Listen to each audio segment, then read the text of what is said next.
நெல்லையில் மேலும் ஒரு இடத்தில் பெட்ரோல் குண்டு வீசப்பட்டுள்ள சம்பவத்தால் பரபரப்பு நிலவுகிறது. ஏற்கனவே முன்னீர்பள்ளம் பகுதியில் திமுக கவுன்சிலர் வீட்டில் பெட்ரோல் குண்டு வீசப்பட்ட நிலையில் தற்பொழுது மேலும் ஒரு இடத்திலும் இந்த பெட்ரோல் குண்டானது வீசப்பட்டிருக்கிறது. பைக் ஷோரூம் வாசலிலும் பெட்ரோல் குண்டு வீசப்பட்டிருக்கிறது. இது குறித்த முழு விவரங்களை அறிவோம். செய்தியாளர் ராமசுந்தரம் இணைகிறார். ராமசுந்தரம், இப்படி தொடர்ந்து பெட்ரோல் குண்டு வீசப்பட்டிருக்கக்கூடிய சூழல்ல இந்த 2 இடங்கள்லையுமே ஒரே கும்பல் தான் இந்த வேலையில ஈடுபட்டாங்களா? அது பற்றிய விவரங்கள் ஏதேனும் தெரிய வந்திருக்கா? நெல்லை மாவட்டம் முன்னீர்பள்ளம் பகுதியில அன்று அதிகாலை திமுக கவுன்சிலர், அதாவது பஞ்சாயத்து ஒன்றிய கவுன்சிலர் வீட்டுல ஒரு பெட்ரோல் குண்டு வீச்சு சம்பவம் பரபரப்பை ஏற்படுத்தியது. அந்த புகாரின் அடிப்படையில போலீசார் விசாரணை மேற்கொண்டு வருகிறார்கள்.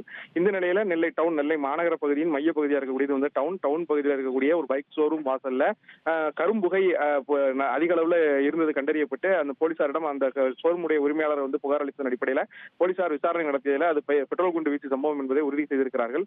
அந்த முன்னீர்பள்ளம் சம்பவத்தில் ஈடுபட்ட அதே கும்பல் தான் இந்த சம்பவத்திலும் ஈடுபட்டிருப்பதாகவும் முதற்கட்ட தகவல் வெளியாகிறது. போலீசார் சிசிடிவி கேமரா காட்சிகளை வைத்து ஆய்வு மேற்கொண்டிருக்கிறார்கள். இதே கும்பல் அருகாமையில் உள்ள ஒரு பெட்ரோல் பங்க் ஒன்றிலும் பெட்ரோல் போட்டுவிட்டு பணம் கொடுக்காமல் மிரட்டி சென்றதாகவும் கூறப்படுகிறது. ஏற்கனவே நேற்று காலை வெளியிடப்பட்ட அந்த சிசிடிவி காட்சிகள்ல பயங்கர ஆயுதத்தோடு அந்த கும்பல் சுற்றி இருந்ததும் அந்த சிசிடிவி காட்சிகளில் பதிவாயிருக்கிறது. எதற்காக இந்த கும்பல் இந்த போன்று ஆயுதத்தோடு சுத்தி வந்தார்கள் என்பது குறித்தான விசாரணை தீவிரப்படுத்தப்பட்டிருக்கிறது. தொடர்ந்து நெல்லை டவுன் போலீசாரும் தனிப்படை அமைத்து இந்த விசாரணையை தீவிரப்படுத்தியிருக்கிறார்கள். 6 பேர் கொண்ட கும்பல் இந்த சம்பவத்தில் ஈடுபட்டிருப்பதாக கண்டறியப்பட்டு 6 பேர் யார், அந்த பைக் பதிவு என்ன என்பது குறித்தான விசாரணையை தீவிரப்படுத்தி விசாரணை மேற்கொண்டிருக்கிறார்கள். தகவல்களுக்கு நன்றி ராமசுந்தரம். செய்திகளை உடனுக்குடன் தெரிந்து கொள்ள உடனே சப்ஸ்கிரைப் பண்ணுங்க.